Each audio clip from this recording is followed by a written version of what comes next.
చివరిగా ఒక చిన్న జోక్ చెప్పి ముగిస్తాను. బాగా రుద్రాక్షమాలలు, ఈ ఉంగరాలు, రాళ్ళు చాలా పేరు, ప్రఖ్యాతులు, ప్రభావము, ప్రచారము ఉన్నటువంటి రోజుల్లో ఒకతను ఒక రుద్రాక్షమాలను, ఒక ఉంగరం పెట్టుకొని మా నాన్నగారి దగ్గరికొచ్చారు.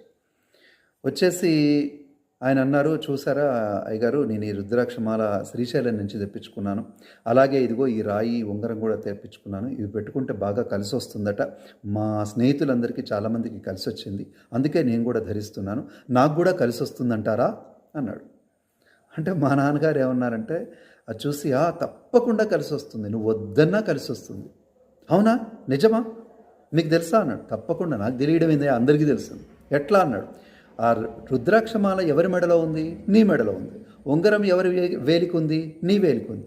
నీ వేలికున్నవి, నీ ఒంటి మీద ఉన్నవి నీతో పాటు కలిసిరాగా ఇక ఎక్కడికి పోతాయ్యా, కాబట్టి తప్పకుండా కలిసి వస్తుంది" అన్నారు. దీంట్లో విషయం మీకు అర్థమైంది కదండి. కాబట్టి వాటిని నమ్ముకోవడం కాదు, మనం వెళుతుంటే మనం చేసే ప్రయాణంలో అవేమన్నా సహకరిస్తాయి.